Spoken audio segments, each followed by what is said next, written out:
عینگر ید الله با ید مخلوق فرق میکنه. ید ما ید مخلوق است، علم ما علم مخلوق است، شنیدن ما شنیدن یک مخلوق است، فهمیدن ما فهمیدن یک مخلوق است. چطور ما از یک مخلوق با خالق چی میکنیم؟ تشبیه میکنیم. غلط است. لیس کمثله شیء. از این خاطر مشکل معطله چی هست که اینا فوراً ذهنن وقتی کلمه ید استعمال میکنن برای به کجا میرن؟ فوراً اینو در ذهن خود تشبیه میکنن با مخلوق. میگه والا او ید خالق. او برادر وقتی که ید خالق گپ زدی مخلوق او سپر تو مخلوق در ذهنت نگه. این یدی که از انسان هستی مربوط به یک مخلوق است. از پوست جور شده، از گوشت جور شده، از استخوان جور شده. بالاخره یک دستی است محتاج. دست من محتاج است. اگر میل 5 دقیقه این قسمت دست بسته کنی 5 دقیقه بعد دست ما کار نمیکنه. صحیح خون حرکت کنه پس دست چی میشه؟ نرمال میشه. پس دست من یک دست محتاج، دست یک مخلوق است. چطور دست یک مخلوق با ید خالق که او به جلال و به عظمت از او شایسته است او رو تشبیه میکنی؟ پس نباید علم خالق با علم مخلوق تشبیه بکنیم. خیلی بگیم نه والا بیادر همین خالق عالم هم نگویم. چرا که عالم خو این مولوی صاحبا را کلشون چی میگن؟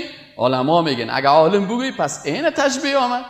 همینجا چرا میگی؟ یا در تعطیل مجبور قرار بگیره. ما میگیم نه خیر. وقتی که علم مخلوق آمد میگن که بله مخلوق عالم است لکن علم داره که شایسته یک مخلوق است. خالق عالم است علم داره که شایسته خالق است، شایسته جلال و عظمت است. علم ما علم ناقص، علم خالق علم کامل. علم ما نیازمند تجربه، علم خالق نیازی به تجربه نداره.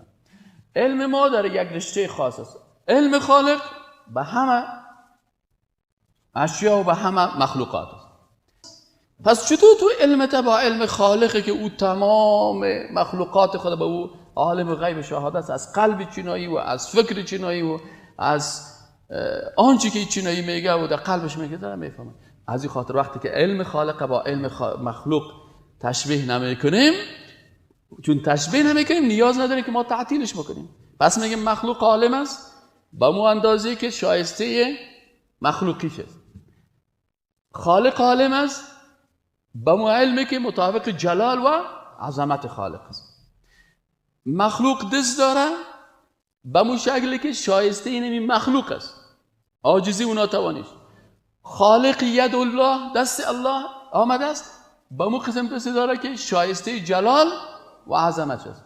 نه تشبیهش میکنیم و نه تمثیل میکنیم و مطابق آیت لیس کمثله شیء میگیم بله الله سبحانه و تعالی در قرآن عظیم شان صفت ید بر خود گرفته، صفت وجه روی بر خود گرفته، صفت قدم الله سبحانه و تعالی آمده. ما به کلش ایمان داریم لکن تشبیه هم نمیکنیم، تمثیل هم نمیکنیم، تعطیل هم نمیکنیم.